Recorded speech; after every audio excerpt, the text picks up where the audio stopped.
नमस्ते दोस्तों, PR novel 2.0 में आपका स्वागत है। यहाँ आपको दिल छू लेने वाली रोमांस की कहानियाँ, रोंगटे खड़े कर देने वाली बदले की गाथाएं, डरावनी और रहस्यमयी डरावनी कहानियाँ और कल्पना से भरी पुनर्जन्म की अद्भुत कल्पनाएं सुनने को मिलेंगी। ये सभी कहानियाँ आपको एक ऐसी दूसरी दुनिया में ले जाएंगी जहाँ हर मोड़ पर रोमांच और भावनाएं आपका इंतजार कर रही हैं।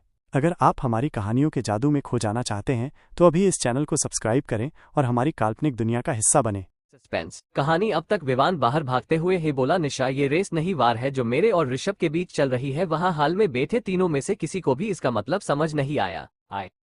विवान जब पैलेस से बाहर आया तो देखा ऋषभ अपनी लंबो ले भाग रहा था। विवान ने उसे रोका पर ऋषभ नहीं रुका, इसलिए विवान ने भी बुगाटी उठाई और ऋषभ के पीछे लग गया। अब आगे आज दिल्ली की सड़कों पर अलग ही नजारा देखने को मिल रहा था। दो महंगी गाड़ियां एक दूसरे को ओवरटेक करने में लगी हुई थी। कभी ऋषभ विवान के आगे होता तो कभी विवान आगे होता। दोनों आज पता नहीं है कितनी लाल बेटियों को भी बिना देखे गाड़ी चलाए। करीब 1 घंटे की रेस के बाद ऋषभ विवान को अपने पीछे एक जंगल में ले गए। जंगल का इलाका देखकर विवान के मन में अजीब अजीब से ख्याल आ रहे थे, पर वो कुछ कर तो सकता नहीं था। वो भी तेजी से ऋषभ का पीछा कर रहा था। कुछ दूर जंगल में अंदर जाने के बाद ऋषभ ने अपनी कार रोकी और कार से उतर खड़ा हो गया। विवान भी उसे खड़ा देख अपनी कार रोकी और कार से बाहर निकलकर ऋषभ के पास गया। थोड़ी देर पहले जो ऋषभ मजाक के मूड में था, वो अचानक से इतना सीरियस लग रहा था। उसको सीरियस देख विवान भी अपने मजाक के मूड से बाहर आया और बोला, ऋषु क्या हुआ, तू अचानक से यहाँ क्यों आया? ऋषभ अपनी सोच से बाहर आया और विवान को देख बोला, भाई मैं एक बात पूछूं, सच सच बताएगा ना? विवान को कुछ गड़बड़ की फीलिंग आ रही थी। वो बोला, हाँ ऋषु तू पूछ तो सही, तुझे क्या जानना है? ऋषभ विवान की आंखों में देखते हुए बोला, भाई ये बता, ऐसी क्या चीज है जिसकी वजह से कोई तेरी जाता लेने की हिम्मत कर रहा है? ऋषभ का बात सुन विवान को समझ नहीं आ रहा था क्या बोले, क्योंकि वो ऋषभ से झूठ तो बोल नहीं सकता था और सच वो बोलना नहीं चाहता था। वो अभी इसी कस्माकस में पड़ा था कि ऋषभ दोबारा बोला, भाई देख जो भी है सच सच बता दे, मुझे तेरी फिक्र है। अगर कोई बड़ी प्रॉब्लम हो गई और तुझे कुछ हो गया तो मैं क्या करूंगा? विवान अपने लिए फिक्र देख बोला, ऋषु देख जो भी बात है वो हम दोनों से जुड़ी हुई है। अगर मैंने तुझे बता दिया तो तेरी जान को भी खतरा हो जाएगा। विवान की बात सुन ऋषभ बोला, भाई कोई नहीं, मेरी जान तेरे से इंपॉर्टेंट नहीं है, तू बस मुझे बता, मुझे जानना है ऐसी क्या बात है? विवान ने कई बार कोशिश की पर ऋषभ एक बार भी नहीं माना। हार मानकर विवान ने सब बोलना शुरू किया। ऋषु देख ये बात कई साल पुरानी है। जब हम ह्यूमन ट्रैफिकिंग से लड़कियों से बचाते थे न, तो हमने एक गलत आदमी से पंगा ले लिया था जो उस वक्त तो ज्यादा पावरफुल नहीं था, पर अब वो हम्स ज्यादा नहीं पर हम्स काम भी नहीं है। आज के वक्त पर उसकी खुद की आर्मी है, पर यह बात किसी को नहीं पता कि वो कब कहाँ और कैसा देखते हैं। ऋषभ इतना सुन बोला, ये तो ठीक है पर वो तेरे पीछे इतने छोटी चीज की वजह से तो नहीं पड़ेगा? विवान बोला, ऋषु वो इस वजह से मेरे पीछे तो नहीं पड़ा, पर पहले जब हमन इसे तबाह किया था ना, तो इसने मुझे ऋषभ समझकर मारने का पूरा मन बना लिया था, पर फिर बाद में वो सब कुछ भूल गया था। लेकिन पता नहीं कैसे उसे ये पता चला कि मैं मुंबई में हूँ, तो उसने मुझे सबक सिखाने के लिए और अपनी ताकत दिखाने के लिए मुझे किडनैप करा लिया। पर जब मैं उसके अड्डे पर पहुंचा तो मैंने वहां हर तरह के इलीगल काम देखा, तो मैंने जल्दी से अपनी वॉच में लगे कैमरे से सब रिकॉर्ड कर लिया। और ये बात उसे पता चल गई, इसलिए उसने मुझे मारने का पूरा डिसीजन कर लिया। अब आगे का मुझे नहीं पता कि क्या हुआ, मैं कैसे मल्होत्रा के पास पहुंचा, ये सब हुआ था तब से उसने मुझे मारने के लिए अपने आदमी लगा रखे हैं। ऋषभ बोला, अच्छा ये बात है, पर वो तेरे से वो वीडियो लेकर भी तो बात को रफा दफा कर सकते हैं। विवान बोला, नहीं भाई, उन्हें लगत है मास्क के पीछे छुपा हुआ आरके में ही हूँ, इसलिए वो एक साथ दो शिकार करना चाहते हैं, तुझे भी मारना चाहते हैं और मुझे भी। इसलिए मैंने अभी तुझसे ये सब छुपाया था कि अगर तुझे ये पता चल गया तो तू पक्का उसे ढूंढने जाएगा, और इस वक्त हमारे पास उसे लड़ने का वक्त नहीं है, ना ही उतने आदमी है। ऋषभ विवान की बातें बड़े ध्यान से सुन रहा था। सब सुन वो बोला, ठीक है एक काम कर, तू घर जा, मुझे कुछ काम है, मैं वो निपटा के आता हूँ। विवान बोला, तुझे अचानक से ऐसा कौन सा काम याद आ गया जो तू मेरे बिना जाना चाहता है? ऋषभ बोला, भाई है कुछ काम मैं अभी बता नहीं सकता, अभी तू घर जा, मैं तुझसे बाद में बात करता हूँ इसके बारे में। फिर वो अपनी लंबों में बैठ वापस जंगल से बाहर की तरफ निकल गया। विवान अपनी जगह खड़ा देखता रह गया। अब आगे जब तक ऋषभ विवान की आंखों से ओझल नहीं हुआ तब तक वो वहां खड़े हो उसे देखता रहा। उसके जाने के बाद विवान भी अपनी बुगाटी में बैठा और वहां से निकल गया। दूसरी तरफ ऋषभ की कार में वो बड़ी ही गहरी सोच में था, तभी उसके दिमाग में एक इंडिया आया और उसने एजेंट 38 को फोन लगा दिया। 2-3 रिंग के बाद उधर से फोन पिक हुआ। ऋषभ बिना कुछ सुने बोला, 1 घंटे में मुझे कुंद्रा इंडस्ट्रीज की ओल्ड ऑफिस पे मिलो, और ऋषभ ने फोन काट दिया। दूसरी तरफ एजेंट 38 को समझ नहीं आ रहा था कि अचानक से आरके ने उसे ऐसे क्यों बुला दिया। फिर भी उसने ज्यादा ना सोचते हुए किसी को फोन कर कुंद्रा इंडस्ट्रीज की ओल्ड ऑफिस का एड्रेस लिया और वहां के लिए निकल गया। आधा घंटे बाद विवान वापस कुंद्रा पैलेस पहुंचा तो देखा तीनों हॉल में बैठ के कर उठपटांग बातें कर रही थी। विवान भी उसके पास बैठ गया। विवान को अकेला देखा। अवनी बोली, विवान वो कहाँ है? विवान बोला, अवनी ऋषभ कुछ जरूरी काम से कहीं गया है, इसलिए आने में देर हो जाएगी। आए। अवनी बोली, वो बिना तुम्हारे किसी जगह तो आज तक नहीं गए, फिर आज ऐसा क्या हुआ जो वो अकेले गए हैं? विवान ने अपने कंधे उछका दिए और बोला, अवनी ये बात तक मुझे भी समझ नहीं आ रही है। आए। अवनी ने विवान से आगे कुछ नहीं पूछा और बोली, ठीक है मैं देखती हूँ। फिर उसने निशा दी से परमिशन ले अपने कमरे की तरफ चल दी। निशा ने भी अवनी को जाने को बोल दिया और खुद भी घर जाने के लिए निकल गई। अवनी जाते जाते निशा से बोली, दी विवान आपको घर तक छोड़ देगा? आए। विवान ने भी हामी भर दी और निशा को लेकर घर के लिए निकल गया। अवनी भी अपने कमरे में आई और अपना फोन ढूंढकर ऋषभ को फोन करने लगी। 1-2 ही रिंग में ऋषभ ने फोन पिक कर लिए और बोला, क्या हुआ स्वीट हार्ट? विवान ने कुछ बोला है क्या? आए। अवनी बोली, आपको कैसे पता कि विवान ने मुझे कुछ बोला होगा? ऋषभ बोला, स्वीट हार्ट मैं उसे सालों से जानता हूँ, उसकी यही आदत है और तुम अब टेंशन ना लो, मैं सच में कुछ जरूरी काम से बाहर आया हूँ, कुछ देर में घर आ जाऊंगा। आए। अवनी बोली, मैं मान लेती हूँ कि आपको जरूरी काम है, पर मुझे बता भी तो सकते हैं ऐसा क्या जरूरी काम है जो आप बिना विवान के गए हैं? ऋषभ इस बार थोड़ा सीरियस टोन में बोला, स्वीट हार्ट है कुछ जरूरी काम जो मैं उसे नहीं ला सकता था, ना ही तुम्हें बता सकता हूँ। अब और कोई सवाल जवाब नहीं, मैं फोन रख रहा हूँ। ऋषभ ने सब बोलकर फोन काट दिया। अवनी तो बस फोन को ही घूमती रह गई। आए। 1 घंटे बाद ऋषभ अपनी लंबो लेकर ओल्ड कुंद्रा ऑफिस पहुंचा। उसकी लंबो आवाज सुन एजेंट 38 जो छुप कर बैठा हुआ था वो सामने आ खड़ा हो गया। आए। ऋषभ ने उसे देखा और उसके पास अपनी कार लाके रोकी और कार से बाहर निकल एजेंट 38 के पास गया। एजेंट 38 विवान को इतना सीरियस बोला, बॉस ऐसा क्या हो गया जो आपने इतना जल्दी में मुझे बुलाया? आए। ऋषभ अपनी लंबो के बोनट पर बैठ एजेंट 38 को देखने लगा। 38 को समझ नहीं आ रहा था कि ऋषभ ऐसा बिहेवियर देख एजेंट 38 बोला, boss are you okay? Is anything happen? आए। ऋषभ 38 को देखते हुए बोला, 38 मैंने तुझे एक काम बोला था याद है? एजेंट 38 बोला, बॉस बस मैं उसी काम में लगा हूँ, कल तक वो पूरा हो जाएगा। आए। ऋषभ बोला, छोड़ दे उस काम को। 38 बोला, पर बॉस क्यों? अपने ही तो बोला था उसे आपके पास लाने को। ऋषभ बोला, मैंने ही बोला था ना, अब मैं ही मना कर रहा हूँ, अब तो उसकी जगह उसे भी बड़ा काम करेगा। आए। एजेंट 38 बोला, जी बॉस आप बस बोले, मैं कोई भी काम करने को रेडी हूँ। ऋषभ बोला, मुझे पता है तू वो काम कर सकता है, इसलिए ही मैं तुझे दे रहा हूँ। तुझे ये पता लगाना है कि मेरी जान के पीछे कौन पड़ा है जो पौव में बिल्कुल मेरी बराबरी कर सकता है। आए। एजेंट 38 बोला, बॉस पर आपकी बराबरी करने वाला तो आज तक कोई पैदा कैसे हो गया? ऋषभ एक डेविल स्माइल के साथ बोला, वो पैदा हुआ है तभी मजा आएगा ना, आखिर मुझे टक्कर देने की हिम्मत किसके अंदर है, मुझे भी देखना है। आए। एजेंट 38 बोला, जी बॉस हो जाएगा। आगे कुछ देर और इधर उधर की काम की बातें कर ऋषभ अपने पैलेस के लिए निकल गया और एजेंट 38 भी काम पूरा करने के लिए निकल पड़ा। ऋषभ रास्ते भर सोचते जा रहा था कि अवनी को क्या बोलेगा, क्योंकि अगर उसने सच बोल दिया तो अवनी पक्का उसे ये काम पूरा नहीं करने देगी। आए। शाम का वक्त। ऋषभ अपनी लंबो लेकर अपने पैलेस आया। उसने अपनी कार पार्क की और सीधा अंदर की तरफ चला गया। जैसे ही वो हॉल में पहुंचा वहां पर अवनी, विवान और कोमल तीनों पहले से ही मौजूद थे। ऋषभ भी अवनी के पास आके बैठ गया और बोला, क्या हो रहा है भाई सब, आज हाल में क्या कर रहे हैं? आए। विवान बोला, कुछ नहीं भाई, हम बस एक बिजनेस प्लान तैयार कर रहे थे। ऋषभ बोला, कौन सा? मुझे भी बताओ भाई, मैं भी जानना चाहता हूँ। इसका जवाब अवनी ने दिया, वो तो हम बताएंगे हैं, पर पहले आप ये बताएं आप किस जरूरी काम से गए थे जो विवान को भी नहीं लेकर गए? आए। ऋषभ ने बात घुमाते हुए बोला, अरे था एक काम स्वीट हार्ट, उसे छोड़ो, तुम ये बताओ किस बिजनेस का प्लान बना रहे हो? मुझे सुनने की बड़ी क्यूरियोसिटी हो रही है। अवनी को समझ आ गया था कि ऋषभ बात को घुमा रहा है और वो ऐसे नहीं बताएगा, इसलिए उसने भी ज्यादा फोर्स नहीं किया। आए। और सोचा कि आराम से कमरे में बात कर लेगी। अवनी बोली, ठीक है तो सुनो आप भी, हम तीनों ने एक चीज सोची है। आए। ऋषभ बोला, क्या सोची? अवनी बोली, बताने तो दो। आज हम लोग घर वापस आ रहे थे तो हमने एक कार मॉडिफिकेशन की शॉप देखी जो बहुत अच्छी अच्छी कार मॉडिफाई कर रखी थी, तो हमने सोचा है क्यों ना हम भी एक कार मॉडिफिकेशन की कंपनी खोले जिसमें हम लोगों के इंटरेस्ट के हिसाब से कार को मैन्युफैक्चर करके देंगे। तो आए।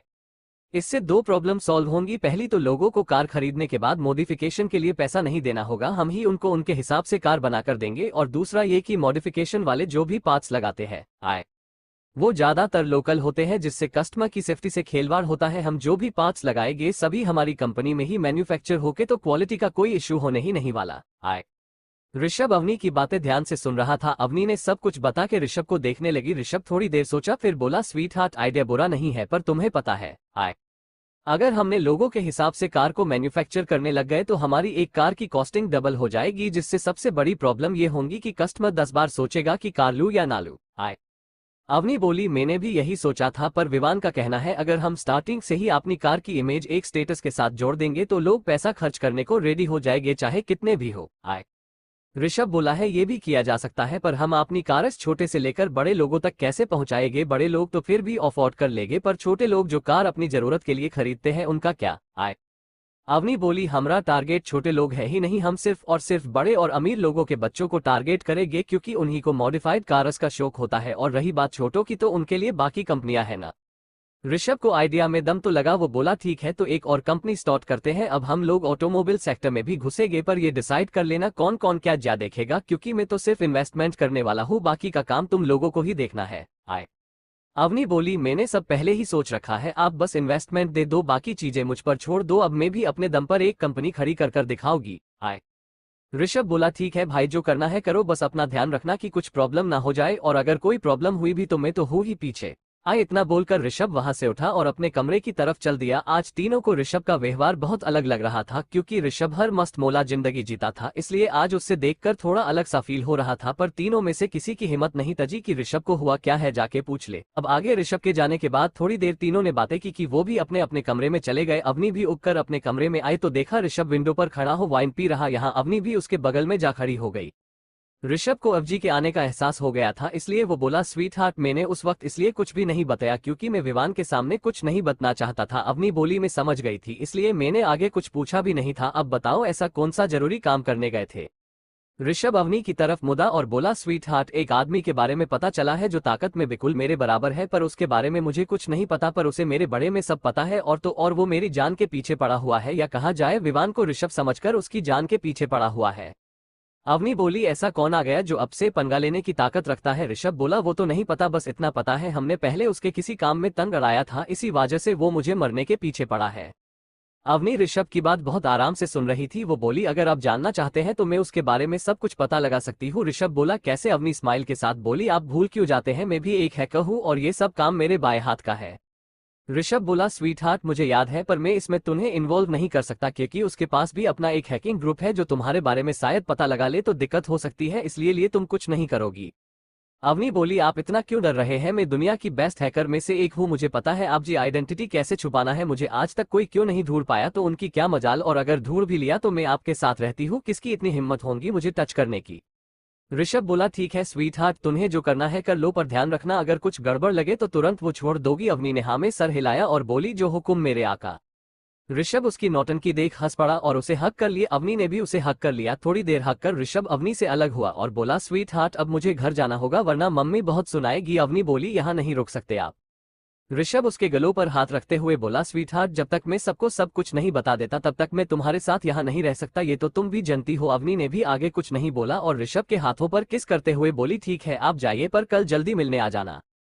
ऋषभ ने हाँ में सर हिलाया और बाहर की ओर चला गया। अवनी उसे जाती देखती रही। उसके जाने के बाद अवनी ने अपने कबर्ड से लैपटॉप निकला और उसे ओपन किया। ओपन करते ही उसे एक नोटिफिकेशन दिखी। देखते ही उसकी आंखों में अजीब सी चमक दिखने लगी। तभी अचानक से ऋषभ वापस कमरे में आ गया। अवनी ने ऋषभ को देखते ही फट से अपना लैपटॉप वापस से बंद कर दिया। ऋषभ को ये बात फिर से अजीब लगी पर उसने कुछ बोला नहीं और इधर उधर कुछ ढूंढने लगा। अवनी उससे कुछ ढूंढते हुए देख बोली, आप कुछ ढूंढ रहे हैं? ऋषभ बोला है, मेरा मोबाइल नहीं मिल रहा। अवनी ने अपने बगल में रखे ऋषभ के मोबाइल को उसे पकड़ा दिया। ऋषभ ने मोबाइल लिया और अवनी के चेहरे को पढ़ने की कोशिश की और वापस से बाहर चला गया। अवनी उसके जाते ही अवनी ने एक गहरी सांस ली और वो गेट पर जा उसने गेट लॉक किया और वापस अंदर आ लैपटॉप पर काम करने लगी। उसने बहुत देर तक काम करने के बाद भी उस आदमी के बारे में थोड़ी बहुत ही इन्फॉर्मेशन निकाल पाई, क्योंकि उसकी इन्फॉर्मेशन ऑनलाइन थी ही नहीं, जितनी थी वो सब अवनी ने पहले ही निकाल लिए। उसे समझ नहीं आ रहा था कि वो क्या करे।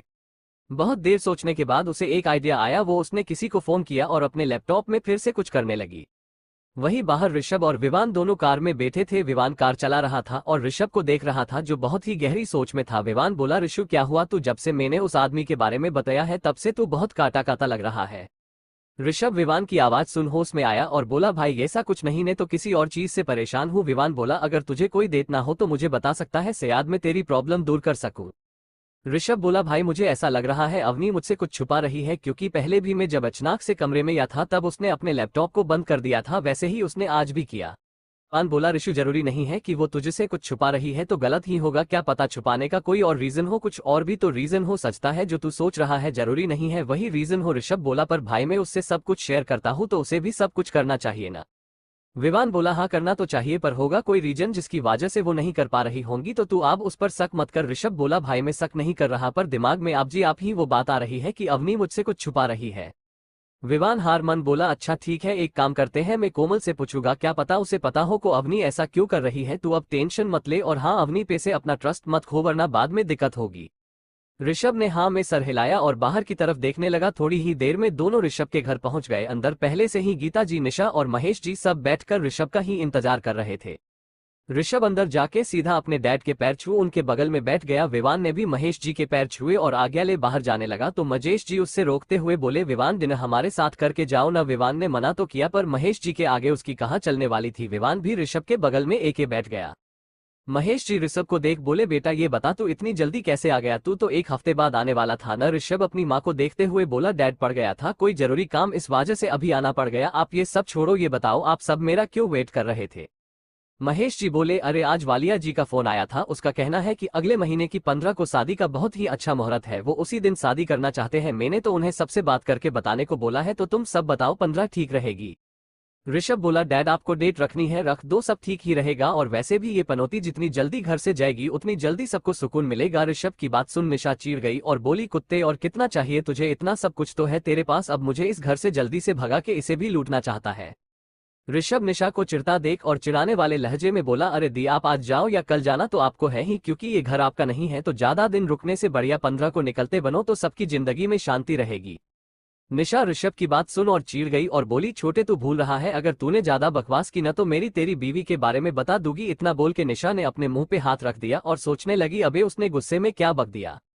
ऋषभ को उम्मीद नहीं थी कि निशा ऐसे सब कुछ बक देगी। वही महेश जी और गीता जी निशा की बात सुन ऋषभ को आंखें फाड़े देख रहे थे। ऋषभ को समझ नहीं आ रहा था क्या करे, क्योंकि वो अपनी फैमिली से झूठ नहीं बोलना चाहता था और ना ही इतनी जल्दी सब कुछ बताना चाहता था।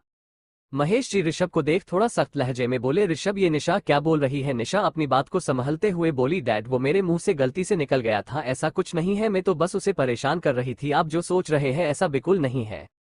विवान भी निशा का साथ देते हुए बोला अंकल जी ऐसा कुछ नहीं है, निशा तो बकती ही रहती है इसलिए उसने बिना सोचे समझे ये सब बक दिया। निशा विवान की बात सुन उसे घूरने लगी पर कुछ बोली नहीं, क्योंकि अभी विवान से ज्यादा ऋषभ की बात को संभलना जरूरी था। महेश जी को उन दोनों की बातों पर बिल्कुल यकीन नहीं हो रहा था, क्योंकि उन्होंने ऋषभ को किसी गहरी सोच में देख लिया था, इसलिए उन्हें इतना तो यकीन हो गया था कुछ तो बात है। वो बोली ऋषभ मुझे जानना है क्या ये सच है तूने शादी कर ली है। ऋषभ अपनी सोच से बाहर आया और एक गहरी सांस लेकर बोला जी डैड मैंने शादी कर ली है। उसका जवाब सुन महेश जी थोड़ा उदास हो गए और वहां से उठकर चले गए। वही गीता जी गुस्सा हो बोली ऋषभ तूने क्या किया है, पता भी है तूने हमें बिना बताए शादी कर ली। शादी की तो की, हमें तो ये भी नहीं पता लड़की कैसी दिखती है, किस जात की, कैसे लक्षण है उसके। ऋषभ गीता जी को शांत करते हुए अपनी पूरी सच्चाई बता दी कि वो ही आरके है, उसका कितना बड़ा एम्पायर है, उसने सब कुछ कैसे कैसे मैनेज किया। उसने बस एक चीज नहीं बताई कि रजनी की डेथ उसकी वजह से ही हुई थी। सारी बातें जान गीता जी की आंखें बाहर आने को हो रही थी। उन्हें तो यकीन नहीं हो रहा था कि उनका बेटा इतना बड़ा हो गया है जो इतनी बड़ी बड़ी कंपनियां अपने दम पर खड़ी कर चला रहा है। गीता जी खुश हो बोली बेटा मतलब तू वो ये जैसे सब देखना चाहते हैं, यहाँ तक कि डैड भी उसके बहुत बड़े फैन है। ऋषभ ने हाँ में सर हिलाया और बोला माँ ये बात अभी डैड को नहीं पता चलनी चाहिए, मैं उन्हें सरप्राइज दूंगा। गीता जी ने हाँ में सिर हिलाया और झूठा गुस्सा दिखाते हुए बोली वो सब तो ठीक है, मेरी बहू को क्यों नहीं लेकर आया। ऋषभ बोला माँ लाना क्या है, आप लोग ही उसके पास चलो। आगे गीता जी खुश होते हुए बोली अच्छा पर चलना कहाँ है। ऋषभ बोला हमारे असली घर। गीता जी बोली वो कहाँ है। ऋषभ बोला वो सब आप छोड़ो, बस किसी तरह से डैड को रेडी करो, 15 मिनट में हम निकलेंगे। गीता जी बहुत खुश हुई और फटाफट वहां से उठी और महेश जी को मना कर लाने चली गई। उनके जाने के बाद निशा बोली छोटे मुझे माफ कर दे, मैंने फ्लो कुछ ज्यादा ही बक दिया। ऋषभ बोला कोई बात नहीं दी, आज नहीं तो कल सबको ये बताना ही था, कोई नहीं अगर आज ही पता चल गया, चल अब जा तू भी रेडी हो जा, अब से हम सब वही रहेंगे। निशा बोली कहाँ छोटे। ऋषभ बोला मेरे पैलेस में। निशा बहुत खुश हुई क्योंकि उसे ऋषभ का पैलेस बहुत ही पसंद आया था, वो वहां रहना भी चाहती थी पर सबसे चुप कर रहने के कारण वो वहां रह नहीं सकती थी। पर अब ऋषभ ने जब सब बता दिया तो फिर छुपने की क्या है जरूरत। निशा भी उठी और रेडी होने चली गई। सबके वहां से जाने के बाद विवान ऋषभ से बोला भाई तू पक्का सही कर रहा है न। ऋषभ विवान के कंधे पर हाथ रखते हुए बोला भाई आज नहीं तक कल सबको पता लगना ही था, कब तक हम सब छुपा लेते। विवान को भी ये बात पता थी कि आज नहीं तो कल सबको सब बताना ही पड़ता, इसलिए वो आगे कुछ नहीं बोला और ऋषभ के कहने पर पैलेस से 2 रोल्स रॉयज मांगा ली। काफी देर हाल में बैठने के बाद भी जब कोई नहीं आया तो ऋषभ ने गीता जी को आवाज लगाई। उधर से आवाज आई बेटा आ रही हूँ। तभी निशा रेडी होके आ गई और ऋषभ के सामने खड़े हो बोली छोटे में कैसी लग रही हूँ। ऋषभ बोला अच्छी लग रही है दी माँ। डैड कहाँ रह गए? तभी पीछे से गीता जी और महेश जी आ रहे थे। गीता जी जितनी एक्साइटेड थी वही महेश जी उतने उदास थे।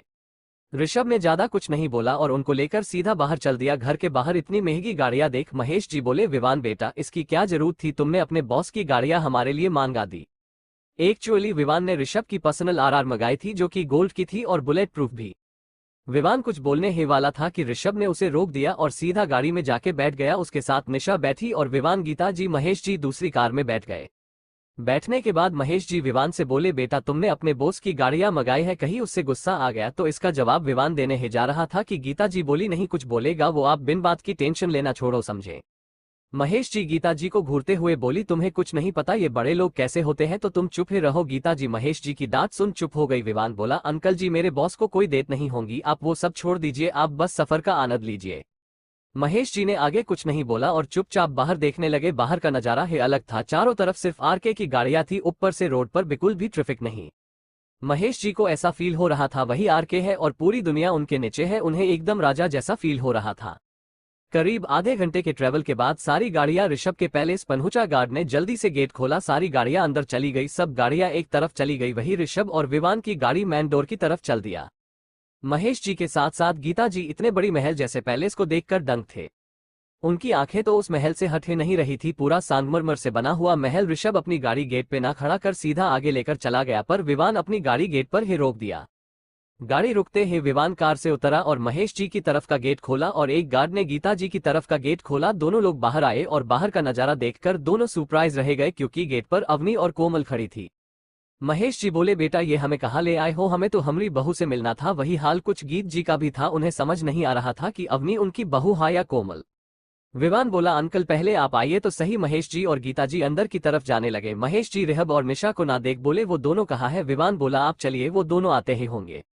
महेश जी ने कुछ नहीं बोला और अवनी और कोमल के सामने जाके खड़े हो गए। दोनों ने महेश जी और गीता जी के पैर छुए, दोनों लोगों ने उन दोनों को आशीर्वाद दिया। अवनी बोली मम्मी पापा अंदर आइए। अवनी के मुंह से मम्मी पापा सुनकर गीता जी और महेश जी को समझ आ चुका था उनकी बहू अवनी ही है। गीता जी तो बहुत खुश थी और कहीं न कहीं वो खुद अवनी को पसंद करती थी। वही महेश जी भी जिस बात से गुस्सा थे वो गुस्सा जैसा छू मंतर हो गया। अवनी दोनों लोगों को लेकर सीधे हाल में लगे सोफे के पास ले गई और बैठा दिया। गीता जी अवनी को देख बोली बेटा इधर आओ। अवनी गीता जी के पास जा बैठ गई और बोली जी मम्मी। गीता जी ने अवनी के कानों के पीछे एक टिका लगाते हुए बोली किसी को नजर ना लगे मेरी बच्ची को। अवनी को कभी माँ का प्यार नहीं मिला था इसलिए वो भावुक हो गई, उसकी आंख थोड़ी थोड़ी नाम हो गई। गीता जी उसकी आंखों को देख बोली बेटा क्या हो गया, रो क्यों रही हो, मैंने कुछ गलत बोल दिया क्या? अवनी अपनी आंखों को साफ करते हुए बोली नहीं मम्मी जी कुछ नहीं हुआ, अपने ने कुछ गलत नहीं बोला। फिर थोड़ा सेड होते हुए बोली वो क्या है ना, मेरी मोम नहीं है इसलिए मुझे पता नहीं माँ का प्यार कैसा होता है। गीता जी अवनी की बात सुन उसे गले लगाते हुए बोली बेटा किसने कहा तुम्हारी मोम नहीं है, मैं हूं ना, मैं भी तो तुम्हारी माँ हूँ। अवनी ने भी गीता जी को टाइटली हक कर लिया। थोड़ी देर बाद दोनों अलग हुए। अवनी बोली आप लोग बैठो, मैं कुछ खाने को मंगवाती हूँ। वो इतना बोलकर उठी और चली गई। महेश जी दोबारा विवान से बोले विवान हम यहाँ क्यों हैं और ऋषभ कहाँ चला गया? तभी पीछे से ऋषभ बोला मैं यहाँ हूँ। सबने गेट की तरफ देखा तो एक काला मास्क लगाए लड़का अंदर आ रहा था। गीता जी तो समझ गई ये ऋषभ ही है, पर महेश जी को समझ नहीं आ रहा था कि ये ऋषभ है या आरके, क्योंकि वो दिखने में बिल्कुल ऋषभ जैसा ही लग रहा था। ऋषभ सीधा महेश जी के सामने जाके खड़ा हो गया। महेश जी ऋषभ को देख खड़े हो बोले सर आप यहाँ। ऋषभ उन्हें बैठने का इशारा करते हुए बोला डैड ये मैं हूँ ऋषभ, और उसने अपना मास्क हटा दिया। महेश जी को समझ नहीं आ रहा था कि हो क्या रहा है। वो ऋषभ पर गुस्सा करते हुए बोले ये क्या मजाक बना रखा है तूने, कभी कुछ कभी कुछ। ऋषभ महेश जी को आराम से बैठाते हुए बोला डैड आप पहले बैठो फिर मैं आपको सब कुछ समझता हूँ। महेश जी फिर शांति से बैठे और बोला अब बोल क्या बोलना है। ऋषभ ने शुरू से लेकर अब तक जो हुआ सब उन्हें बता दिया, साथ में निशा ने भी बता दिया कि वो ऋषभ की कंपनी में डिजाइनर का काम करती है। सब कुछ जानने के बाद महेश जी को समझ नहीं आ रहा है कि उनके पीछे दुनिया में क्या क्या हो रहा है और करने वाले भी कोई और नहीं उनके बच्चे ही है। अब तक अवनी भी खाने पीने का सामान लेकर उनके पास आ गई, वो भी महेश जी को समझाने लगी सब कुछ। महेश जी को समझ नहीं आ रहा था कि वो खुश हो या दुखी। खुशी इस बात की कि उनका बेटा दुनिया का सबसे पावरफुल इंसान है और दुख इस बात का कि पूरी दुनिया उसकी जान के पीछे पड़ी है। महेश जी बोला बेटा मुझे ना आराम करना है, कोई रूम बता दे। मैं वहां चला। जो ऋषभ ने पहले ही दोनों के लिए रूम रेडी करा रखा था, उसने एक मैट को इशारा किया और महेश और गीता जी को ऊपर भेज दिया। अवनी ऋषभ के साइड में खड़ी हो बोली डेड को क्या हुआ है, उन्हें तो खुश होना चाहिए न। ऋषभ अवनी को देख बोला हाँ होना तो चाहिए, और बात ही इतनी बड़ी है कि उन्हें पचाने में वक्त लगेगा। फिर सबने अपना अपना डिनर किया और सोने के लिए चले गए। ऋषभ ने मम्मी पापा के लिए डिनर उनके कमरे में ही भेजवा दिया था। नेक्स्ट मॉर्निंग ऋषभ अभी सो ही रहा था कि तभी उसका फोन बजा। ऋषभ ने निद में ही फोन उठाया और हेलो बोला। उधर से विवान घबराई हुई आवाज में बोला, ऋषु जल्दी उठ, हम अभी के अभी मुंबई निकालना होगा। ऋषभ जो आधी निद में था उसकी पूरी निद खुल गई। वो बोला, हुआ क्या है? विवान बोला, वो सब बताने का वक्त नहीं है, 10 मिनट में रेडी होकर हेलीपैड पर मिल। ऋषभ ने भी ज्यादा कुछ नहीं पूछा और उठ कर मुंह हाथ धो कपड़े पहनने लगा। उसको इतनी शुभ शुभ रेडी होता देख अवनी बोली, आप इतनी शुभ शुभ कहाँ जा रहे हो? ऋषभ अवनी के पास आया और उसके माथे पर किस करते हुए बोला, स्वीट हार्ट कुछ जरूरी काम से मुझे मुंबई जाना है, तुम हर पर सब संभाल लेना। अवनी उसका हाथ पकड़ते हुए बोली, पर हुआ क्या है, मुझे बताकर जाइए। ऋषभ बोला, स्वीट हार्ट मुझे भी नहीं पता, अच्छा मैं तुम्हें फोन करके सब बता दूंगा, अभी लेट हो रहा है, मुझे जाने दो। अवनी ने उसे छोड़ दिया। ऋषभ जल्दी से वहां से निकल गया और हेलीपैड पे गया। वहां विवान पहले से ही चौपर के बाहर उसका वेट कर रहा था। उसके आते ही दोनों हेलीकॉप्टर में बैठे और मुंबई के लिए निकल गए। हेलीकॉप्टर में ऋषभ विवान की तरफ देखते हुए बोला, क्या हुआ शुभ, तूने कुछ बताया नहीं? विवान ने एक गहरी सांस ली और बोलना शुरू किया, भाई डेविड ने इस बार बहुत बड़ी गड़बड़ कर दी है। डेविड का नाम सुनते ही ऋषभ के कान खड़े हो गए और उसकी आंखों में गुस्सा उतर आया। ऋषभ अपने दांत पीसते हुआ बोला, क्या किया? अब उसने विवान ऋषभ को संत करते हुए बोला, भाई पहले तो शांत हो, मैं सब बताता हूँ। ऋषभ थोड़ा शांत हुआ और एक गहरी सांस लेते हुए बोला, ठीक है। अब बाता विवान को बताने में घबराहट हो रही थी, फिर भी उसने कोशिश की और बोलना शुरू किया, भाई डेविड ने हर बार की तरह ही तुझे परेशान करने के लिए हमारे बेस पर अटैक करा दिया। उसे कहीं से ये न्यूज मिल गई थी कि हमारे बेस पर अभी उतनी सिक्योरिटी नहीं है, इसलिए उसने अपने आदमियों से पता लगाकर हमारे बेस पर अटैक करा दिया। रुपए। ऋषभ को गुस्सा तो बहुत आ रहा था, फिर भी वो अपने आप को शांत रखते हुए बोला, मुझे ये बताओ हमारे बेस की लोकेशन लीक कैसे हुई? जहां तक मैं जानता हूँ ये पॉसिबल ही नहीं कि हमारे बेस को कोई ढूंढ पाए। विवान भाई यही बात तो मुझे भी समझ नहीं आ रही कि हमारी सारी इन्फॉर्मेशन लीक कैसे हो रही है। हम कुछ भी कर रहे हैं, हमारे दुश्मनों को पहले ही पता लग जाता है। ऋषभ थोड़ा सोचते हुए बोला, एक काम कर, सर्वर से कनेक्ट कर और मेरा लैपटॉप लेके आ। विवान हेलीकॉप्टर में रखे ऋषभ के पर्सनल लैपटॉप लेकर आया और उसे दे दिया, फिर किसी को फोन कर सर्वर कनेक्ट करने को बोला। ऋषभ ने लैपटॉप खोला और उसमें फटाफट कुछ टाइप करने लगा। कुछ देर टाइपिंग करने के बाद ऋषभ ने लैपटॉप साइड किया और लैपटॉप में देखते हुए बोला, हेलो शिवा। उधर से शिवा बोला, जी बॉस, अपने आज हमें कैसे याद किया? ऋषभ बोला, वो सब छोड़, मेरी बात सुन ध्यान से। शिवा बोलिए बॉस, क्या हो गया? ऋषभ ने अब तक की सारी गड़बड़ सब कुछ शिवा को बताया। शिवा सब कुछ ध्यान से सुना रहा था। सब बोलने के बाद ऋषभ बोला, तेरे पास 5 दिन है, पता लगा मेरे दुश्मनों को मेरी न्यूज कैसे और कहां से मिल रही है? शिवा बोला, बॉस पता क्या लगाना, ये जो कुछ भी हो रहा है इसमें किसी आपके अपने का हाथ है। ऋषभ बोला, वो तो मुझे भी पता है, तभी बोल रहा हूँ, पता लगा कौन है वो? शिवा बोला, हो जाएगा बॉस। ऋषभ ने हाँ में जवाब दिया और फोन काट दिया। विवान जो कब से दोनों की बातें सुन रहा था वो बोला, भाई शिवा को इन्वॉल्व करना सही रहेगा क्या? तुझे पता है न, अगर उसे किसी ने तेरे से ज्यादा पैसे दिए तो वो सब बक देगा।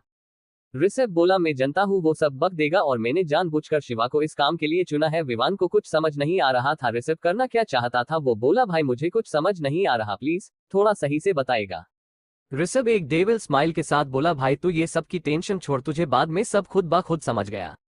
विवान ने भी आगे कुछ नहीं बोला और ऋषभ से बोला, ये डेविड का क्या करना है? ऋषभ डेविड का नाम सुनते ही फिर गुस्से से लाल हो गया। वो बोला, पूरी स्वत टीम मुझे मुंबई बेस में चाहिए। विवान को समझ आ गया कि ऋषभ क्या करना चाहता है, पर उससे फिक्र इस बात की है कि डेविड अवनी के फादर है, इसलिए कहीं ऋषभ के एक्शन से अवनी और ऋषभ के बीच में लड़ाई ना हो जाए। इसलिए विवान ऋषभ से बोला, ऋषु देख, तू क्या करना चाहता मैं समझ रहा हूं, पर अगर ये अवनी को सही नहीं लगा तो क्या करेगा? ऋषभ विवान की बात सुन सोचने लगा, फिर थोड़ी देर सोचकर उसने अपना फोन निकला और अवनी को फोन कर दिया। कुंद्रा पैलेस। घर में सब उठ चुके थे पर अभी घोड़े बेचकर सो रही थी, तभी उसका फोन बजा। उसने आधी सोई हुई हालत में ही फोन पिक किया और हेलो बोला। ऋषभ उसकी आवाज सुन समझ गया था कि वो अभी सोई हुई है। वो बोला, स्वीट हार्ट गुड मॉर्निंग, कब तक सोने वाली हो? अवनी बोली, आप शुभ शुभ फोन करके मुझे उठा रहे हैं, आपको कोई काम धंधा नहीं है? ऋषभ बोला, स्वीट हार्ट सारा काम धंधा तुम ही तो हो। फिर थोड़ा मजाकिये लहजे में बोला, स्वीट हार्ट अगर तुम पहले दिन भी है मम्मी पापा के सामने लेट सोकर उठी तो तुम्हारी इमेज क्या बनेगी? अवनी को याद आया कि वो अब ऋषभ की फैमिली के साथ रहने वाली है। वो जल्दी से उठकर बैठ गई और ऋषभ से गुस्सा करते हुए बोली, आप भी न पागल है, शुभ जब गए थे तो याद नहीं दिला सकते थे? आपकी वजह से मैं लेट हो गई। फिर वो उठी और वॉशरूम की तरफ जाने लगी। ऋषभ बोला, इसमें भी मेरी ही गलती हाथ है भाई। अवनी बोली, आपकी ही गलती है, अब ये सब तो ठीक है, आपने मुझे फोन क्यों किया है? ऋषभ को याद आया कि उसने तो अवनी से कुछ सीरियस बात करने को फोन किया था। वो बोला, स्वीट हार्ट मुझे कुछ जरूरी बात करनी है। वो इतना बोल के चुप हो गया। अवनी बोली, हाँ बोलिए, मैं सुन रही हूँ। दूसरी तरफ से ऋषभ को समझ नहीं आ रहा था कि वो कैसे बोले कि वो उसके डैड को खत्म करने की बात करने वाला। अवनी उसे ना बोलता देख बोली, आप मेरे डैड को मरना चाहते हैं? दूसरी तरफ ऋषभ अवनी बात सुन एकदम हक्का बक्का रह गया। आगे थोड़ी देर तक तो उसे समझ नहीं आ रहा था अभी उसके साथ हुआ क्या है। तभी अवनी की दोबारा आवाज आई। वो बोली, हेलो आप सुन रहे हैं? ऋषभ होश में आया और बोला स्वीट हार्ट हाँ बोलो अवनी बोली मैं जो बोल रही हूँ वो सही है न। ऋषभ घेरे से हम बोला अवनी बोली इसमें आपको मुझे पूछने की जरूरत नहीं है, आपको जो सही लगता है कर सकते हैं, मैं कभी आप पर उंगली नहीं उठाऊंगी। ऋषभ बोला ठीक है स्वीट हार्ट मैं देखता हूँ क्या करना तिल रहेगा, पर तुम्हें ये कैसे पता चला कि मैं किस बारे में बात करने के लिए फोन कर रहा हूँ। अवनी बोली मेरे पास भी एक टीम है जो पूरी दुनिया पर नजर रखती है और आप भी शायद उसी दुनिया से आते हैं। ऋषभ बोला पर वो इतना ही बोल पाया था कि अवनी बोली मैं फोन रखती हूँ, ऑलरेडी बहुत लेट हो चुकी हूँ, अगर और लेट किया तो पक्का मम्मी पहले दिन ही मुझे डांटेगी। इतना सब बोलकर अवनी ने फट से फोन काटा और दौड़ते भागते वॉशरूम में जा फ्रेश होने लगी। वही दूसरी तरफ ऋषभ फोन को देखते हुए बोला भाई कोई इज्जत ही नहीं है, फोन मुंह पर ही काट दिया। विवान ऋषभ को देख बोला ऋषु बीविया ऐसी ही होती, पति की कदर नहीं करती। ऋषभ विवान की तरफ एक ऑयब्रो ऊपर करते हुए बोला बेटा सब तो ठीक है, ये बता तुझे ये सब कैसे पता। विवान अपनी बात को संभालते हुए बोला अरे ऋषु मेरे कहने का मतलब ये है कि सब ऐसे ही होती, मैंने देखा है न। उसने बात को घुमाते हुए बोला अच्छा अवनी की तरफ से क्या करना चाहिए। ऋषभ सीट पर टेक लगते हुए आंखें बंद कर बोला उसका कहना है जो मुझे सही लगे मैं वो कर सकता हूँ। विवान ऋषभ बगल में बैठते हुआ बोला तो तूने क्या सोचा। ऋषभ अपनी आंखें खोल बोला करना क्या है, जो सोचा है वही होंगी, स्वात टीम को बेस पर बुलाओ। विवान को समझ आ गया कि ऋषभ इस बार डेविड को नहीं छोड़ने वाला, इसलिए उसने ज्यादा कुछ नहीं बोला और स्वात टीम के हेड को फोन लगा सारी इंस्ट्रक्शन देने लगा। वही ऋषभ किसी गहरी सोच में डूबा हुआ था। दोपहर का वक्त ऋषभ अपने चौपर से नीचे उतरा तो सामने ही उसकी करों का काफिला लगा हुआ था। वो फटाफट कार में बैठा और अपने बेस के लिए निकाल गया। ऋषभ का बेस यहाँ से थोड़ी ही दूरी पर, असल में वो आरके लैंड पर ही उतरा था, पर वहां से भी उसका बेस थोड़ी दूरी पर था। थोड़ी देर में ही ऋषभ अपने बेस पर पहुंचा तो वहां का नजारा देख उसकी आंखें खून जैसी लाल हो गई थी, क्योंकि डेविड के आदमियों ने ऋषभ के पूरे बेस में आग लगा दी थी।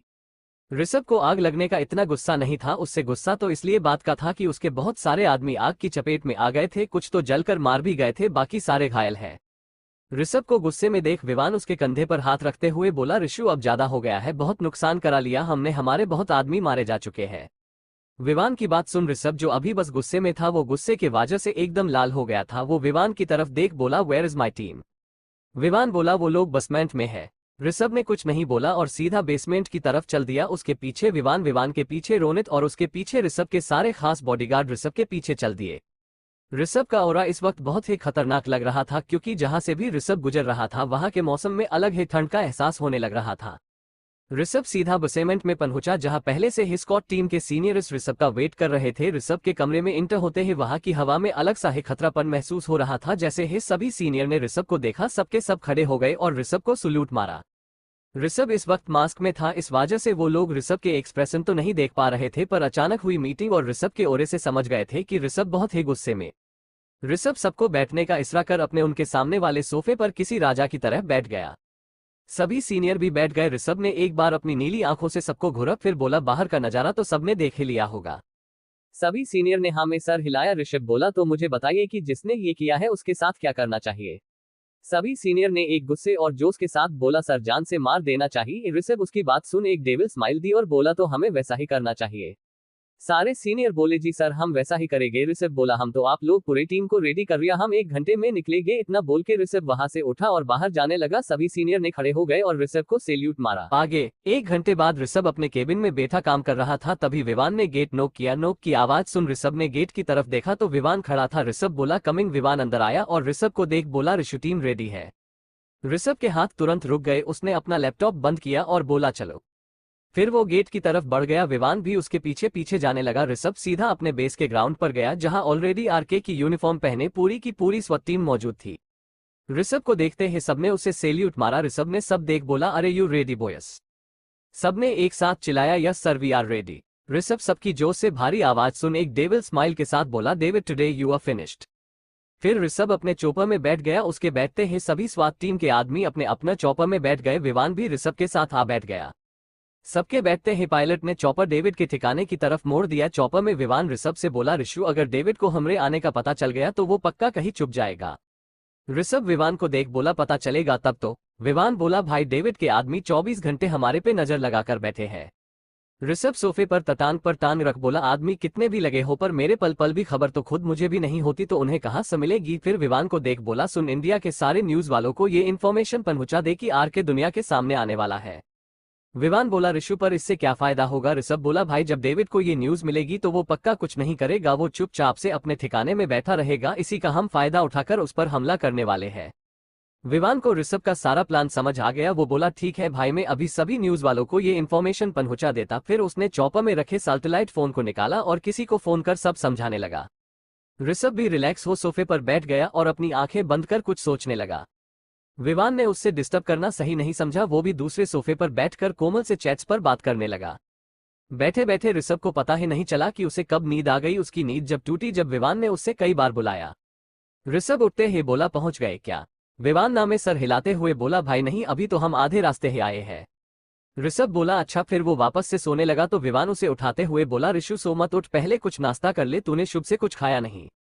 ऋषभ विवान की बात सुन उसे देख बोला भाई तुझे कब से मेरे खाने की फिक्र होने लग गई? विवान एक स्माइल के साथ बोला भेज, मुझे नहीं तेरी बीवी को फिक्र है, उसने मुझे फोन करके सख्त हिदायत दी है कि मैं तुझे नाश्ता करा दूं। ऋषभ विवान की बात सुन बोला ओह अच्छा ऐसा है क्या? फिर उसने विवान की तरफ देख बोला तूने नाश्ता किया है? विवान ने नामे सर हिलाते हुए बोला मैं कर लूंगा, अभी मन नहीं है। ऋषभ बोला भाई चला दोनों एक साथ नाश्ता करते हैं। विवान ने कई बार मना किया पर ऋषभ ने उसकी एक नहीं सुनी और जबरदस्ती अपने साथ उसे बैठा कर नाश्ता करने लगा। दोनों ने नाश्ता किया और ऋषभ दोबारा से सोने चला गया। वही विवान डेविड के वहां क्या हाल चल है उसके बारे में पता लगा रहा था। करीब 8 घंटे के लंबे सफर के बाद आखिरकार सभी के सभी डेविड के ठिकाने के 3 किलोमीटर दूर लैंड हुए। लैंड होते ही स्वात टीम ने अपनी अपनी पोजीशन ले ली। विवान ने ऋषभ को उठाया और बाहर आने का बोल बाहर चला गया। ऋषभ फटाफट एक 3 पीस पहन बाहर आया और एक लंबी सांस लेते हुए बोला boys start the show. Rishabh chopper से निकल एक बुलेट प्रूफ कार में बैठ गया जो कि स्पेशल ऋषभ के लिए इंडिया से उसके साथ आई थी। पूरी की पूरी स्वात टीम दबे पांव डेविड के सारे आदमियों को ठिकाने लगते जा रहा थी और ऋषभ कार में बैठकर सब नजारे का आनंद ले रहा था। वही अपने पैलेस में बैठा डेविड बड़े आराम से रंग रलिया माना रहा था। तभी उसका बटलार भागते हुए अंदर आया और बोला बॉस बॉस, हम पे किसी ने हमला कर दिया है। डेविड जो अभी अपना कार्यक्रम शुरू करने ही वाला था वो बोला क्या बक रहा है? मेरे इलाके में बिना मेरी परमिशन के कोई कैसे अंदर घुस सकता है? तुम लोग क्या कर रहे थे? वो फट से उठा और अपने कपड़े पहनते हुए बोला जल्दी चलो कंट्रोल रूम में। एपिसोड 106 डेविड को पकड़ लिया, कहानी अब तक। तभी उसका बटलार भागते हुए अंदर आया और बोला बॉस बॉस, हम पे किसी ने हमला कर दिया है। डेविड जो अभी अपना कार्यक्रम शुरू करने ही वाला था वो बोला क्या बक रहा है? मेरे इलाके में बिना मेरी परमिशन के कोई कैसे अंदर घुस सकता है? तुम लोग क्या कर रहे थे? वो फट से उठा और अपने कपड़े पहनते हुए बोला जल्दी चलो कंट्रोल रूम में। अब आगे डेविड का बटलर फटाफट डेविड के साथ कंट्रोल रूम की तरफ चल दिया। वहां बाहर ऋषभ की पूरी स्वात टीम ने डेविड के आदमियों को ऐसे ठिकाना लगाया था कि कुछ पता ही नहीं लग रहा था। ऋषभ अपनी कार में बैठा हुआ बस ये सोच रहा था कि डेविड को आज कैसे मारेगा। वो ये सब अभी सोच ही रहा था कि तभी एक बहुत बड़ा बॉम्ब ब्लास्ट हुआ। ब्लास्ट की वजह से ऋषभ की कार वहीं रुक गई। ऋषभ विवान से बोला बहारा ब्लास्ट कैसे हुआ? विवान बोला ऋषु हो सकता है डेविड को पता लग गया है कि हम यहाँ आ चुके हैं, वो हो सकता है हमें गुमराह करके भगने की फिराक में होगा। ऋषभ ने हाँ में सर हिलाया और बाहर का नजारा देखते हुए बोला आज कुछ भी हो जाए डेविड जिंदा नहीं रहना चाहिए। बाहर ऋषभ की स्वात टीम को कुछ लोग ब्लास्ट की वजह से घायल हो गए थे। विवान बोला ठीक है भाई। विवान ने अपना वकी टोकी निकाला, फिर उसने स्वात टीम के मेंबर को फोन कर इंस्ट्रक्शन देने लगा। वही अंदर बैठा डेविड तो ये सोच रहा था कि आरके यहाँ कैसे आ गया? वो तो आज दुनिया के सामने आने वाला था न, फिर क्या हो गया? उसने अपने बेल्टर को देख बोला कुछ भी हो जाए आरके अंदर नहीं घुसना चाहिए वरना वो आज बहुत तबाही मचा देगा। बटलर ने हाँ में गर्दन हिलाया और अपने आदमियों को कुछ समझाने के लिए बाहर जाने लगा। तभी डेविड उसे रोकते हुए बोला मेरा चॉपर रेडी करो, मुझे यहाँ से निकलना है। बटलर एक अजीब सा लुक दे डेविड को देखने लगा, जैसे सोच रहा हो कैसा आदमी है मैदान छोड़कर भाग रहा है। डेविड को समझ आ रहा था कि बटलर क्या सोच रहा होगा। वो बोला मुझे ऐसे मत देख, जो बोला है वो फटाफट कर। बटलर ने फटाफट बाहर की तरफ जाने लगा। बटलर के जाने के बाद डेविड सोचने लगा ऋषभ को उसके ठिकाने के बारे में कैसे पता चला, ऊपर से उसके आदमियों ने उसे ऋषभ के यहाँ आने की कोई खबर क्यों नहीं दी। डेविड ने अपना फोन निकाला और इंडिया में अपने खास आदमी को लगा दिया। फोन पिक होते ही डेविड बोला तुम कहाँ हो? उधर से आवाज आई बॉस में तो अपने काम पर ही वो आरके पर नजर रख रखा है। डेविड को उसके आदमी पर इतनी गुस्सा आ रही थी कि वो उसे फोन में घुसकर ही उससे मर दे। वो जोरदार आवाज में बोला आरके वहां नहीं यहाँ आ गया है। और तू क्या कर रहा था जो तुझे कुछ पता नहीं चला? उधर से डरा सहमा वो आदमी अपनी लड़खड़ाती आवाज में बोला बॉबा बॉस, मैंने तो आरके पे बराबर नजर रखी थी, फिर पता नहीं कैसे वो अपा तक पहुंच गया। डेविड को बहुत गुस्सा आ रहा था, उसने ज्यादा बहस करने का मन नहीं था, उसे यहां से सही सलामत निकलना था। वो बोला तुझे तो मैं बाद में देखता हूं, फिर उसने फोन काट दिया। तभी डेविड का बटलर आया और बोला बॉस चॉपर रेडी है, चलो चलते हैं। डेविड ने हूं में जवाब दिया और बटलर के साथ चल दिया। वो दोनों सीधा टेरेस पर गया तो वहां पर डेविड के एक भी आदमी नहीं दिख रहा था। ये बात डेविड को बहुत अजीब लग रही थी। वो बटलर से बोला सब कहाँ है। वही बटलर को भी समझ नहीं आ रहा था, अभी 2 मिनट पहले तो सब यही थे, तब तक सब कहाँ चले गए। वो डेविड से बोला बॉस लग रहा है कुछ गड़बड़ है, एक काम करो चॉपर स्टार्ट हो रखा है, आप फटाफट बैठकर यहाँ से निकलो। डेविड को भी बटलर की बात सही लग रही थी, वो जल्दी से जा चॉपर का गेट खोल बैठ गया। उसके बैठते ही दूसरी साइड से बटलर भी एके बैठ गया। उसके बैठते ही डेविड पायलट से बोला जल्दी चलो, पर पायलट ने कोई रिस्पॉन्स नहीं दिया। डेविड पायलट को चॉपर ना उड़ाता देख झालाते हुए बोला मैंने बोला जल्दी चलो। जब फिर भी पायलट ने कोई रिस्पॉन्स नहीं दिया तो डेविड ने उसे हिलाया तो उसके छूते ही पायलट की बोर की तरह एक साइड गिर गया। उसकी हालत देख डेविड समझ गया पायलट को कोई पहले ही निपटा चुका है। वो फटाफट चॉपर का गेट खोल बाहर कूदने ही वाला था कि उसके बटलर ने उसके सर पर बंदूक तान दी। डेविड को कुछ समझ नहीं आ रहा था उसके साथ हो क्या रहा है। बटलर बोला बॉस नीचे उतरने की जरूरत नहीं है, आरके बॉस आपको खुद लेने आए हैं। तभी एक कोने से विवान और आरके के कुछ आदमी बाहर निकले। विवान सीधा पायलट की सीट पर जाके बैठ गया और स्वात टीम के मेंबर पीछे डेविड के ऊपर गुन तान कर बैठ गए। डेविड को बहुत गुस्सा आ रही थी, इस बात की नहीं कि ऋषभ ने उसे पकड़ लिया, बल्कि इस बात की उसके टुकड़ों पर पलने वाला उसी को आज काट खाने दौड़ पड़ा। वो बटलर को देख घूरने लगा। बटलर उसे घूरता देख उसकी नाक पर मरते हुए बोला कमीने ऐसे क्या देख रहा है। ये डेविड अपनी नाक को सहलाते हुए बटलर को घूरते हुए बोला तूने मुझे धोखा देके अच्छा नहीं किया, तूने जिस थाली में खाया उसी में छेद किया। बटलर डेविड की बात सुन स्माइल करने लगा और बोला अबे गधे में तेरा है आदमी था और तेरे लिए जान देने और लेने को रेडी था, पर तूने कभी मेरी कदर है नहीं की। वही आरके बॉस ने मुझे वो इज्जत जो मुझे मिलनी चाहिए थी और पैसा तो इतना दिया जितना तो मैं तेरे साथ रहकर पूरी जिंदगी नहीं कमा सकता था। डेविड बटलर की बात सुन हंसते हुए बोला आरके ने तुझे इज्जत दी, अबे उसने तुझे यूज किया है मेरे तक पहुंचने में और कुछ भी नहीं।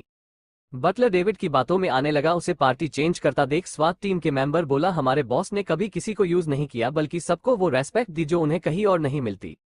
बटलर को समझ नहीं आ रहा था वो किसकी सुने। उसने अपना सर झटका और डेविड पर गुन पॉइंट करते हुए बोला देख बे मुझे तेरी बकवास में कोई इंटरेस्ट नहीं है, तो तू अपने मुंह का सटर बंद रख। और रही बात आरके बॉस की तो वो तेरे से तो बहुत बेहतर है। डेविड को उसके बटलर की नादानी पर बड़ा दुख हो रहा था। उसने बाकी कुछ नहीं बोला और चॉपर से बाहर देखने लगा जैसे उसका आज आखिरी दिन और वो जी भर के दुनिया को देख लेना चाहता हो। थोड़ी देर में चॉपर जंगलों के बीचे बीच लैंड हुआ। चॉपर लैंड होते हैं स्वात टीम नीचे उतरी और डेविड को घसते हुए बाहर निकाला और एक चेयर के सामने खड़ा कर दिया। उसके चॉपर से बाहर आने के बाद बटलर और विवान भी बाहर आए और डेविड के बगल में खड़े हो गए।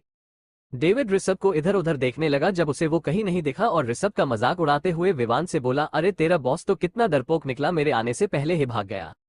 विवान उसकी बात सुन बोला बेटा जरा अपने लेफ्ट में देख कौन आ रहा है। डेविड ने लेफ्ट में देखा तो ऋषभ अपना कोट सही करते हुए अपनी कार से नीचे उतर रहा था। डेविड को आज पहली बार ऋषभ को देखकर डर लग रहा था। ऋषभ सीधा डेविड के सामने रखी चेयर पर आके बैठ गया और डेविड को घूरने लगा। डेविड डर तो रहा था पर फिर भी उसका एटीट्यूड सर चढ़ के था। ऋषभ उसे कुछ ना बोलता देख विवान को एक इशारा किया। विवान को इशारा समझ आ गया, उसने एक चेयर लाई और डेविड को जोर जबरदस्ती से बैठा दिया। डेविड के साथ जो भी हो रहा था वो सब डेविड भी पहले किसी ना किसी के साथ करता था, इसलिए उसे इस वक्त वही फील हो रहा था जो उस वक्त उन्हें होता था जिनके साथ डेविड ये सब करता था। ऋषभ डेविड को देख बोला ससुर जी आपको पता है मैंने आपको यहाँ ऐसे क्यों बुलाया है। डेविड एक ईविल स्माइल के साथ बोला अच्छा से पता है दामाद जी, आखिर इतना तो समझदार हुए। ऋषभ डेविड की बात सुन एक ईविल स्माइल के साथ बोला तो ससुर जी आपको अपनी करतूतों का कोई पछतावा नहीं है क्या। डेविड बोला बिल्कुल नहीं, मैंने जो किया वो बस अपने बिजनेस को चलने के लिए किया। डेविड की बात सुन ऋषभ गुस्से से आग बबूला हो गया और डेविड से दांत पीसते हुए बोला ससुर जी तुम्हें पता है ना कि आज तुम्हारा आखिरी दिन है, फिर भी तुम माफी मांगने के बजाय अकड़ दिखा रहे हो। डेविड ने ऋषभ की बातों को ऐसे इग्नोर किया जैसे कुछ सुना ही ना हो। ऋषभ खुद को इग्नोर होता देख विवान को एक इशारा कर डेविड के सामने खड़ा हो गया। डेविड उसे सामने देख बोला क्या दामाद जी अपने ही ससुर को मारोगे, पाप नहीं लगेगा तुझे। ऋषभ बोला मुझे जो लगेगा मैं वो देख लूंगा, पहले तो तू अपना देख। फिर उसने विवान से अपनी गोल्डन पिस्टल ली और डेविड पे शूट करने ही जा रहा था कि तभी ऋषभ का फोन बजा। बहुत देर तक बंद ना होने की ऋषभ में पॉकेट से फोन निकाला और नाम देखा तक उसने फट से फोन उठा लिया। उधर से अवनी बोली डैड का क्या हुआ। ऋषभ को समझ नहीं आ रहा था कि वो क्या बोले। वो बोला अभी नहीं। अवनी बोली प्लीज 10 मिनट रुक जाइए मैं भी आ रही हूँ। इतना बोल के अवनी ने फोन काट दिया। ऋषभ जो अवनी को आने से माना करने वाला था वो काटने की वजह से चुपचाप बस फोन को ही देख रहा था कि अवनी ने उसकी बिना सुने फोन काट दिया। फिर ऋषभ पीछे हटा और वापस से अपने सोफे पर आके बैठ गया। डेविड ऋषभ को चुपचाप बैठा देख बोला क्या हुआ दामाद जी, गोलियां खत्म हो गई क्या। ऋषभ सब समझ रहा था कि डेविड उसे उकसाना चाहता था कि वो उसे मर दे, पर अवनी की वजह से वो गोली नहीं चला सकता था। अभी 10 ही मिनट हुए होंगे कि जंगलों के बीचों बीच के आलीशान हेलीकॉप्टर लैंड हुए। सब चॉपर देखकर समझ गए थे इसमें जरूर कोई ना कोई आरके की फैमिली का ही होगा। विवान ने जाके चॉपर का गेट खोला, उसमें से अवनी ब्लैक यूनिफॉर्म पहने नीचे उतरी, उसके पीछे कोमल भी सेम यूनिफॉर्म पहनकर उतरी। ऋषभ अवनी को देख अपनी सोफे से खड़ा हो गया और उसके पास जाने लगा। ऋषभ अवनी से कुछ पूछना चाहता था पर अवनी ने उसे पूछने से रोक दिया और सीधा डेविड के सामने वाले सोफे पर जाके बैठ गया। डेविड उसे देख एक कातिलाना मुस्कान देने लगा। वही अवनी अपने डैड को हंसता देख मन में सोच रही थी कि उसके डैड का आज आखिरी दिन है, फिर भी वो हंस रहे हैं। अवनी बोली, डैड मैंने आपको बहुत मौके दिए कि आप सुधार जाए पर आप हर बार वही करते जिससे मुझे सख्त नफरत थी। आज देख लो आपके कारनामे ने आपको मरने के कगार पर ले आए हैं। डेविड अवनी की बात सुन मुस्कुराने लगा। अवनी उसे मुस्कुराता देख बोली, डैड मैं यहाँ आपकी मौत की बात कर रही हूँ और आप मुस्कुरा रहे हैं। डेविड बोला, अवनी मुझे कोई फर्क नहीं पड़ता कि तू मुझे आज मर दे या छोड़ दे, मैं तो बस ये सोच रहा हूँ तू बोलती थी कि पूरी दुनिया बदल दूंगी अपने बाप को, तो आज तक नहीं बदल पाई, दुनिया कैसे बदलेगी। डेविड की बात अवनी को चुभ रही थी और ये सच है कि अवनी अपने डैड तक को बदल नहीं पाई तो दुनिया को क्या है बदल पाएगी। अवनी को चुपचाप देख डेविड उससे और बोला, देख बेटा मैं गलत हूं पर अब एक मौका दे दे, मैं सुधार जाऊंगा। अवनी डेविड की आखिर बात सुन समझ गई कि उसके डैड उसे इमोशनल ब्लैकमेल करके यहां से बचना चाहते हैं। अवनी थोड़ी सी झुकी और डेविड की आंखों में देखते हुए बोली, डैड ये सब पेतरे मेरे पर नहीं चलने वाले, तो ये तो भूल जाओ आज आप जिंदा यहां से जा भी सकते हैं, क्योंकि अगर मैंने छोड़ भी दिया तो आरके उफ आपका दामाद आपको बिल्कुल नहीं छोड़ने वाला। डेविड को अपना प्लान फेल होता देख थोड़ा एटीट्यूड में बोला, बेटा मुझे मरने वाला कोई पैदा नहीं हुआ इस दुनिया में। उसका इतना ही बोलना था कि अवनी के बगल में खड़े ऋषभ ने अपनी गुण निकली और डेविड के सीधे माथे के बीचों बीच मर दी। अवनी जो डेविड से बात करने में बिजी थी वो गोली की आवाज सुन अपनी आंखें बंद कर ली। उसने जैसे ही आंखें खोली तो सामने उसके डैड किसी बोर की तरह नीचे गिर गए। अवनी उन्हें ऐसे गिरता देख जोर से चिल्लाई और सोफे से उठकर दौड़कर उनके पास पहुंची और उन्हें उठाने की कोशिश करने लगी, पर डेविड ने कोई जवाब नहीं दिया। अवनी डेविड को अपनी गोद में ले रोने लगी। अवनी को रोता देख ऋषभ आगे आया और उसके कंधे पर हाथ रखा। अवनी ने पीछे देखा तो ऋषभ उसे अपनी आंखों से हिम्मत रखने को बोल रहा था। अवनी उठी और ऋषभ के सीने से लिपट कर सिसकियां लेते हुए बोली, डैड ऐसे क्यों थे, आज उनकी ऐसे जान क्यों गई, अगर उन्होंने मेरी बात मान ली होती तो शायद आज वो जिंदा होते। अवनी ये सब बोलते बोलते ऋषभ को और टाइट पकड़ रोने लगती। ऋषभ ने उसे कोई जवाब नहीं दिया, बस उसे जोर से हक कर खड़ा रहा। थोड़ी देर बाद जब अवनी थोड़ी शांत हुई तो ऋषभ ने उसे चौपर में बैठा दिया और कोमल को उसका ध्यान रखने को बोल वापस डेविड की लाश के पास आया। ऋषभ डेविड को देख धीरे से बोला, ससुर जी ये सब आपके किए का फल है कि अपने ही दामाद के हाथे आपको मौत नसीब हुई। भले डेविड से ऋषभ का कोई लगाव नहीं था पर वो अवनी के पिता होने के वजह से कहीं न कहीं ऋषभ को उनकी मौत का बुरा जरूर लग रहा था। ऋषभ विवान को देख बोला, इनकी लाश को पूरी इज्जत के साथ अंतिम संस्कार होगा, अंतिम संस्कार की तैयारी करो। वही खड़ा बटलर ऋषभ को ऑर्डर देते हुए लहजे में बोला, बॉस इसको इज्जत देने की जरूर नहीं है, बहुत गंदे काम किए हैं इसने, इसे तो नाले में डाल देना चाहिए। ऋषभ को बटलर की बात सुन के बहुत गुस्सा आ रहा था। एक तो बटलर ने ऋषभ को ऑर्डर देने की हिम्मत कैसे की और दूसरी उसकी ऑर्डर पे उंगली कैसे उठाए। ऋषभ बटलर को देख बोला, तू कौन है जो मुझे ऑर्डर दे रहा है कि मैं क्या करूं क्या ना करूं। बटलर को ऋषभ की बात पसंद नहीं आई और वो बड़े एटीट्यूड के साथ बोला, बॉस भूलो मत, अगर मैं नहीं होता तो ये डेविड कभी तुम्हारे हाथ नहीं आता, अगर मैंने इसे धोखा दे तुम्हें नहीं कुछ बताया होता तो क्या करते। ऋषभ बटलर की बात सुन हंसते हुए बोला, बेटा अगर तू नहीं बताता न तो इसके साथ साथ तू भी ऐसे ही मरता, और हाँ वो धोखा देने वाली बात हमने तेरे पे कभी भरोसा किया ही नहीं, क्योंकि जब तू जिसके साथ इतने सालों से काम कर रहा है उसका वफादार नहीं रह पाया तो मेरा क्या ही होता। अगर आपको हमारी कहानियों में मज़ा आया और आप ऐसी और जादुई दुनिया में खो जाना चाहते हैं तो देर किस बात की, हमारे चैनल को सब्सक्राइब करके हमारे सफ़र का हिस्सा बने। हर कहानी को लाइक करके हमें अपना प्यार दिखाएं और अपने दोस्तों के साथ शेयर करके इस खुशी को फैलाएं। आपके कमेंट हमें बेहतर बनाने में मदद करते हैं, तो अपनी राय ज़रूर दें।